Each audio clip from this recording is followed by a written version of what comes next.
नमो नारायणाय भक्तजनों, सज्जनों।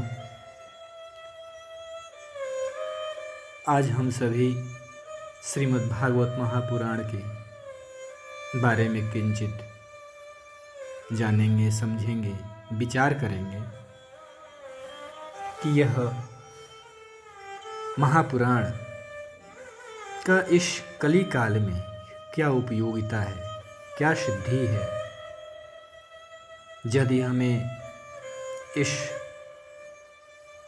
महासागर से, संसार रूपी महासागर से पार होना है, तो इस कली काल में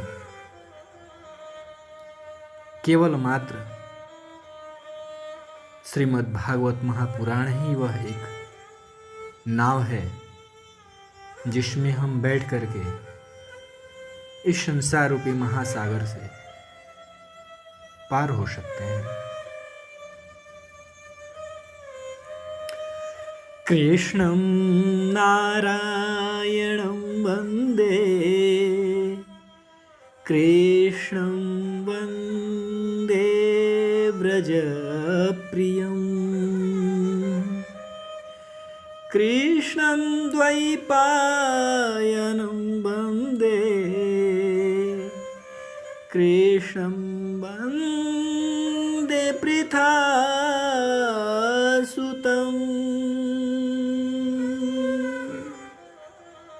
देवर्षि नारद की जब भक्ति माता से भेंट होती है, वहीं से कथा प्रारंभ हो रही है। सच्चिदानंद रूपाय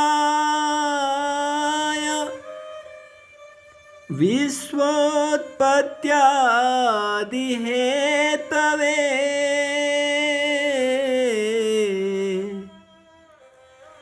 तापत्रय विनाशाय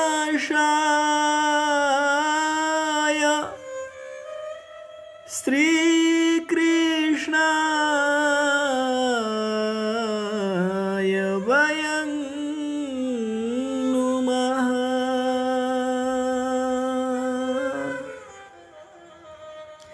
इयं प्रव्रजन्तमनुपेतमपेतकृत्यं द्वैपायनो विरहकातर आजुहाव।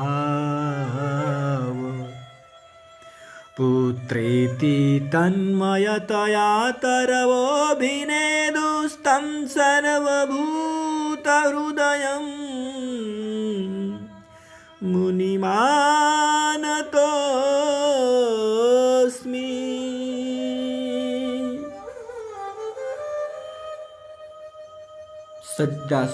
सच्चिदानंद स्वरूप भगवान श्री कृष्ण को हम नमस्कार करते हैं, जो जगत की उत्पत्ति, स्थिति और विनाश के हेतु तथा आध्यात्मिक, आधिदैविक और आदि भौतिक तीनों प्रकार के तापों का नाश करने वाले हैं। सज्जनों, जिस समय श्री सुखदेव जी का यज्ञोपवीत संस्कार भी नहीं हुआ था तथा लौकिक वैदिक कर्मों के अनुष्ठान का अवसर भी नहीं आया था, तभी उन्हें अकेले ही संन्यास लेने के लिए घर से जाते देखकर उनके पिता व्यास जी विरह से कातर होकर पुकारने लगे, बेटा बेटा बेटा, तुम कहाँ जा रहे हो? उस समय वृक्षों ने तन्मय होने के कारण श्री सुखदेव जी की ओर से उत्तर दिया था। ऐसे सर्वभूत हृदय स्वरूप श्री सुखदेव मुनि को बारंबार नमस्कार है। इस पर शौनक जी बोलते हैं, अज्ञानध्वांत विध्वंस कोटि सूर्य समप्रभा,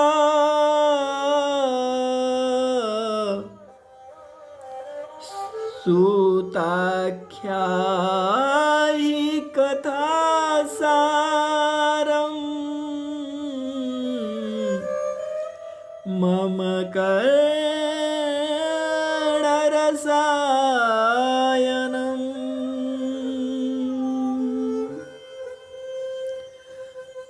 भक्ति ज्ञान विरागाप्तो विवेको वर्धते महान्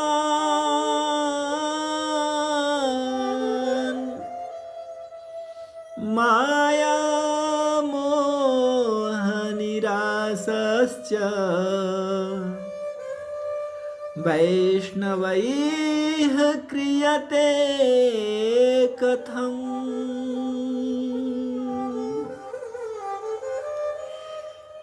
इह घोरे कलौ प्रायो जीवाश्च सुरतां गतः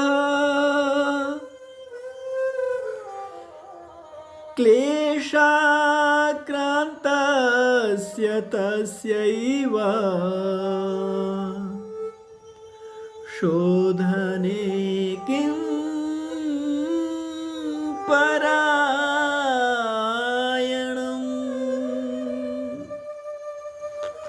सज्जनों, सूत जी कहते हैं कि आपका ज्ञान अज्ञानानंधकार को, अज्ञान रूपी अंधकार को नष्ट करने के लिए करोड़ों सूर्यों के समान है। आप हमारे कानों के लिए रसायन अमृत स्वरूप सारगर्भित कथा कहिए। भक्ति ज्ञान और वैराग्य से प्राप्त होने वाले महान विवेक की वृद्धि किस प्रकार होती है तथा वैष्णव लोग किस तरह इस माया मोह से अपना पीछा छुड़ाते हैं। इस घोर कली काल में जीव प्रायः आसुरी स्वभाव के हो गए हैं।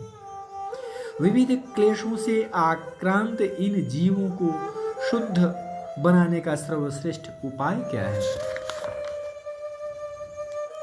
इस पर सूत जी कहते हैं, श्रेयसां यद् भवेत् श्रेयः पावनानां च पावनम्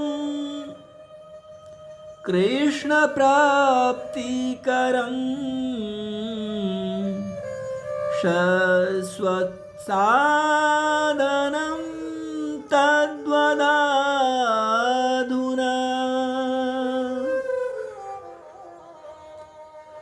चिन्तामणिर्लोकसुखम् सुरद्रुः स्वर्गसम्पदम् प्रयच्छति गुरोः प्रीतो वैकुण्ठं योगी दुर्लभम्। आप हमें ऐसा कोई शाश्वत साधन बताइए जो सबसे अधिक कल्याणकारी तथा पवित्र करने वालों में भी पवित्र हो तथा जो